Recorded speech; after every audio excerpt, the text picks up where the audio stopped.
So I couldn't be more excited to talk to you. I know that you are an extremely passionate person who is so interested in empowerment and education, and you're rather inspiring.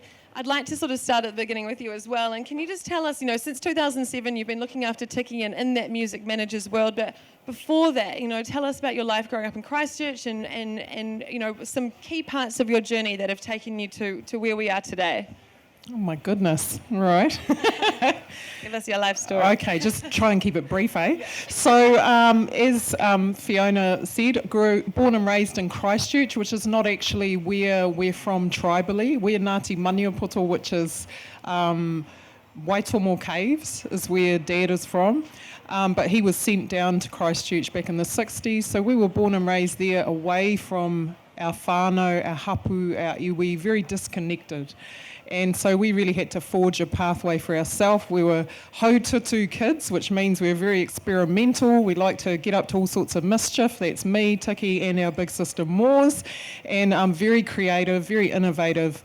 And to cut a long story short, I ended up leaving college at the age of 15, became a punk, played in an all-female grunge band for a number of years called Snort. You probably wouldn't have heard of them, It was pre-social media and probably pre-television, to be honest. But and then ended up falling into the sex industry. Became a peep show dancer and a stripper for a number of years. And then after that, I kind of fell into film and television, and then had a terrible experience in there actually, which I won't go into, but then started working in hauora or public health, because that's where my journey of sobriety began. So I'm coming up 20 years sober, and thank you. Thank you. That's so lovely.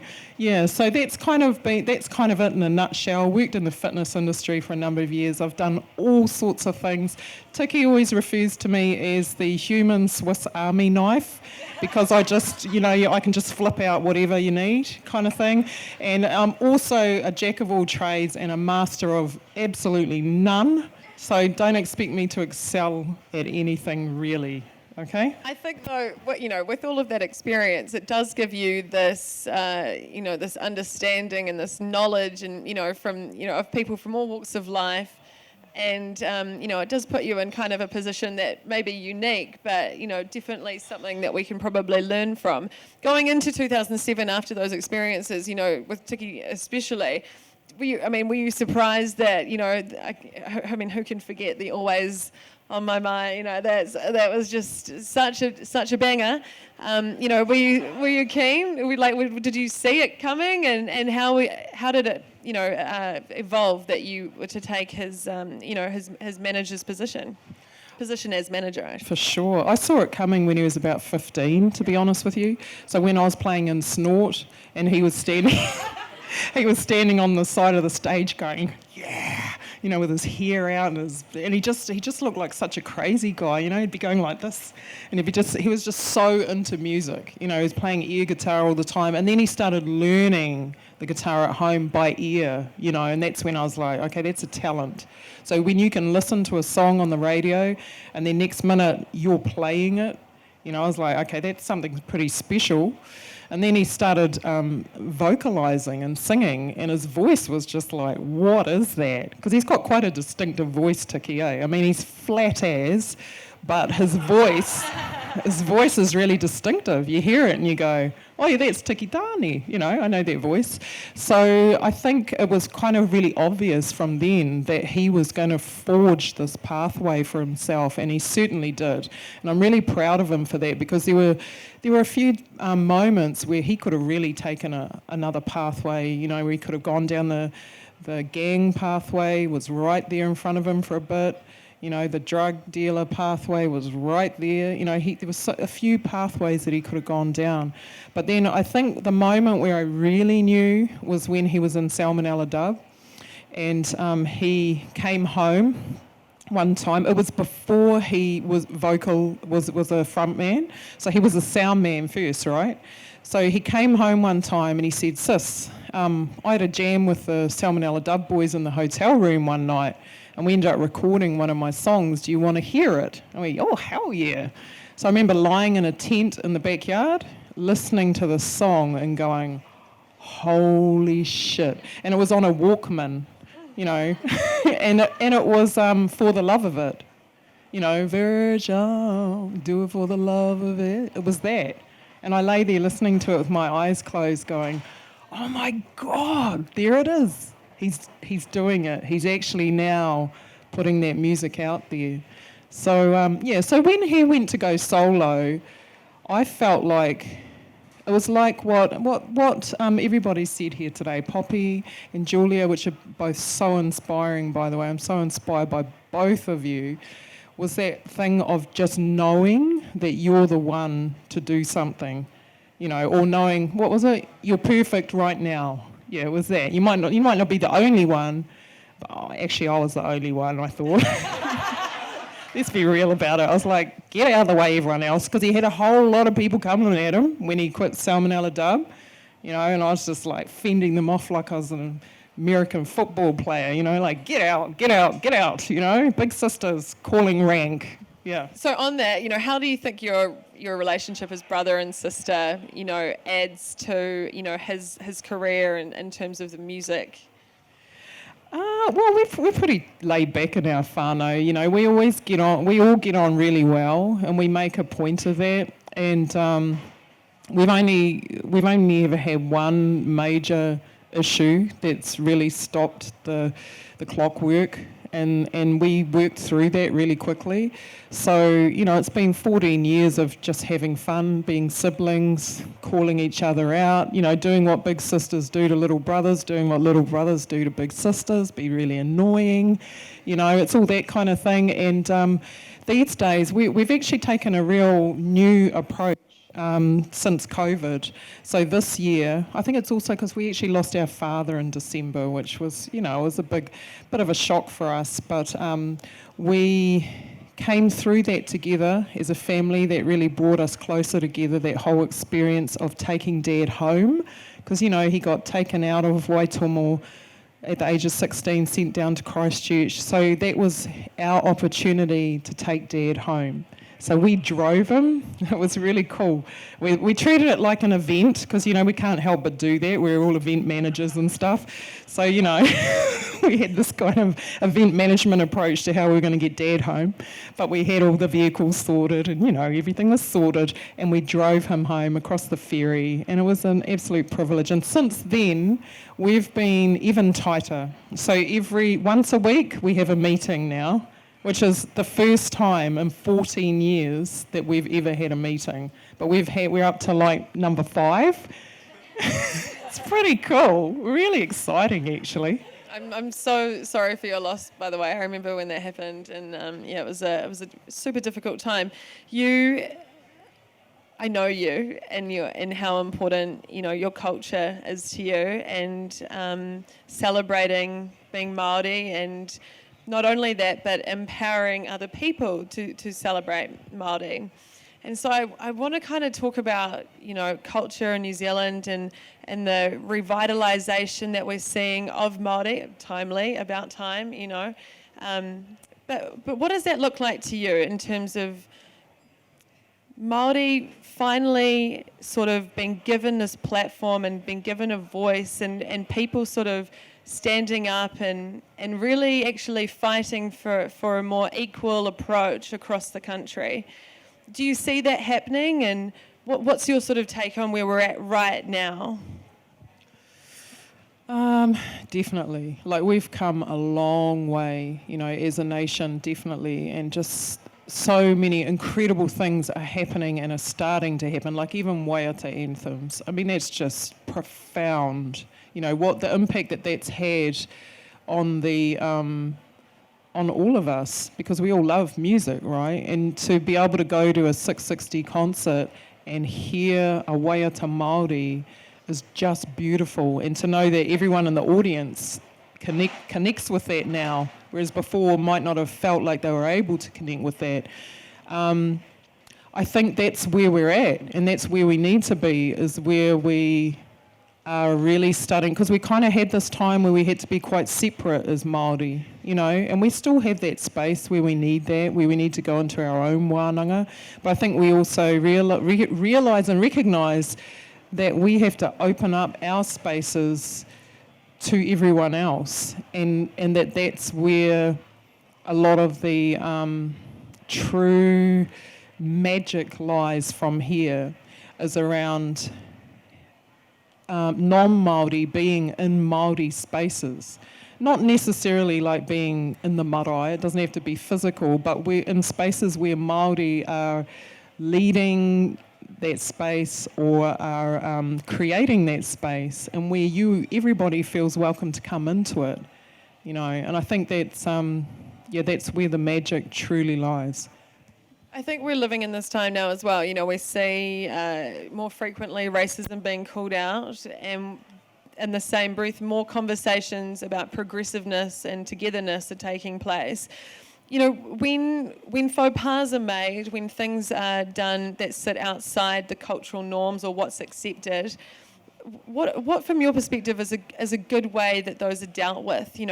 How do we call out behaviour that's deemed inappropriate or insensitive in a way that's not attacking or soft, it doesn't attack someone's soul? Is there a way that you think that we can do that while acknowledging that it potentially was offensive, or that things might be right or wrong? Is there a way that we can be working together to correct things, without taking one person's sadness or upset and putting it onto another person?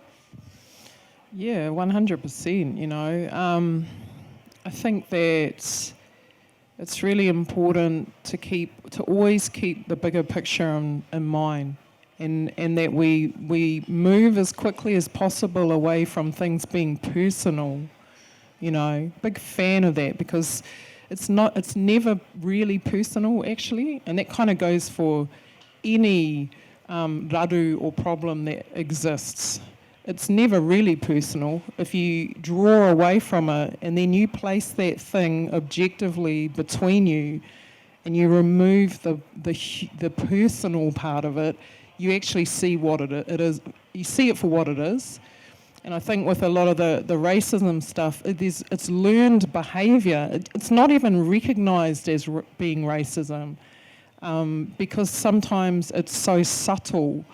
But it's this learned behaviour, and it's like when I worked in domestic violence, it's a similar thing, Violence and abuse is subtle. It comes in many different forms, and sometimes it can be so subtle that it's almost very difficult to detect, but it's there and it has an impact, And so again, a person may not realise that what they're doing is wrong as such, and normally they don't. And so that's why it's really important in terms of how to deal with it. We're still really strong to our values as Māori and as indigenous peoples. For us, we have three main ones: tika, pono, aroha. So I always just go straight to those, And when there's a faux pas, it's about, what part do I play in that too? Because I never think, I always figure I play a part in anything and everything that I come across in life. Even if I've just met that person, there's a reason that I've met them, and therefore I play a part in whatever's occurred. So what am I going to do now? Maybe I didn't play a part in what happened, but I've met them, so now what am I going to do to play a part in the medicine? And that's just how I roll anyway. And I know that not everyone rolls like that, but that's how I roll, is that we're all a part of the healing. We've been a part of the problem, or we were born into the problem, but we need to be a part of the healing. And healing is best done through love, through truth, through those wonderful values, and through not just deserting each other either. I've got some friends who have been through some really full-on stuff. I've got a friend who's been called out. He's been cancelled overseas for some rumours that came out, and it breaks my heart because to me, I believe he's a truly beautiful soul, and I don't believe he did the things that he's been accused of. So, but, you know, my thing to him is, for whatever reason, you're being made an example of, and you have to step into that, and you have to walk the plank, bro. You know, there's no other way about it. If you've been called out like that, you got no choice, because they're going to keep calling you and calling you and calling you. So you have to walk the plank, but we will not let you drown. So walk the plank, do your thing, but we're going to be there to make sure that you don't drown. We will not desert you. So that's always my message to people, is we will not desert you. And we have to be allies for each other. Sorry, that was the long answer. It's fine, it's fine. Would you like the short one? No, it's all good. Well, if you have a short one as well, if there's two versions. You know, what are some things, I think, on a practical level that non-Māori can be doing, you know, to better include and support our native and indigenous roots? And just on something that you did say in that, I think what you're, you know, tapping into is that unconscious bias, that learned behaviour. You know, so if we, you know, are operating in a sense and are exhibiting some of those factors unconsciously, but we see it, you know, is there practical ways that we can be communicating to our fellow friends or whatever that, hey, actually, that's not cool? Is the first step to tap them on the shoulder? Is the first step to blast it on social media and make sure that everybody knows that someone's made a mistake? What are some things that we can be doing to actually help the situation without making it worse? Definitely, for me, I take the direct approach every time. The whole blasting on social media, you know, all that's dangerous, right? We've all seen it, we know where it can go, and it's not really helpful. At the end of the day, it's not really conducive. So the best way is to be direct, and that's a value of ours too. We call it kānohi ki te kānohi, face to face, eye to eye. I mean, that's a game where the healing happens, right? So, I mean, you never know. People are so quick to judge, right? You know, you see something go down and you straight away judge. Oh my God, did you see what that person did? They're this, they're that, they're this, they're that. Well, have you tried talking to that person and actually asking them, hey, what happened there? You know, especially when we see social media stuff, it's just a little snippet. And I always do that as well. I put it down in the middle, I don't take it personally, and I rise back from it. Because as we know, with film and television, and you know, you can capture something and people will take that 10-second thing and just go make up a whole big story for themselves of what that is, when actually it may not have been that at all. So yeah, the best thing to do is take it back to kānohi ki te kānohi and say, are you okay? What happened there? What's going on? Do you want to talk about it? You know, making assumptions. There was one thing I learned when I worked in film and television. I worked for a producer, American producer by the name of Liz DeFiore. She might still be around, I'm not sure. But she always used to say, never assume, because it makes an ass out of you and me, right? Assume, yeah? So I try not to assume. I like it a lot. In terms of, you know, you are a woman and a Māori woman in music, you know, how seriously do you take that opportunity to make a difference for, you know, those that will come after you? Oh, like 1,000%, I guess. I mean, anyone who knows me knows I'm pretty damn serious when it comes to kaupapa or causes, and I have a lot of causes that I wave the flag for, but I'm particularly passionate about, you know, empowerment of women and of indigenous women and of children, you know. I'm really definitely hugely passionate about that stuff. So with the industry stuff, again, I think that it's important to always remember our allies. So in terms of the inclusion stuff, we need the other parts. You know, can't just, we actually, like as Māori, as a Māori woman, I need Māori men, I need Pākehā men, I need Pākehā women, I need every other culture and every other type of person too, and as much as they actually need me, you know. So it's an allyship, and we all need to work together and stop thinking that we're not connected, because we are. We're all connected to each other. And I think that's a big part of the problem in some ways, is that whole subtle racism stuff comes from us believing that we're not connected to each other, you know, and that we're separate from each other, when actually we're not. We're incredibly connected, yeah. I think there's so much that we can take away from your approach to life and from your energy.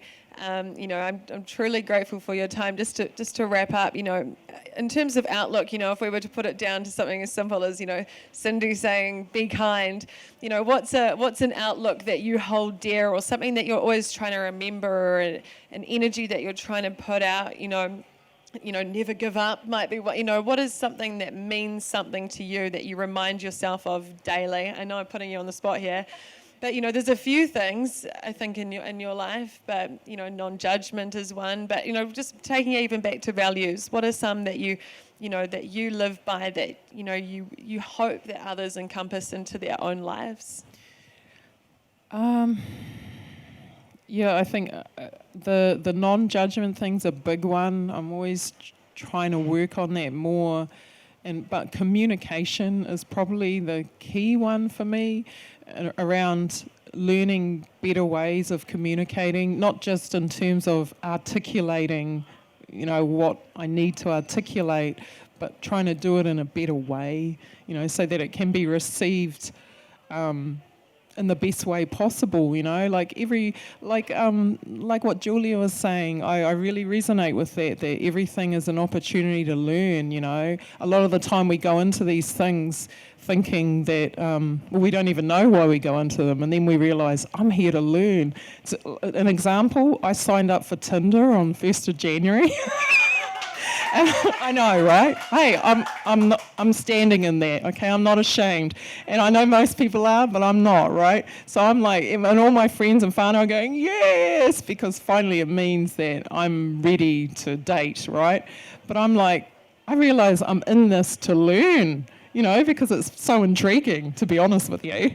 But, you know, everything we do, every choice we make, you know, me being here is an opportunity to learn. Me meeting you is an opportunity to learn. So I think that's probably the most thing that I live by every day, actually, is to wake up and recognise that every day there are going to be things that happen, and there are opportunities for me to learn, to live, to learn.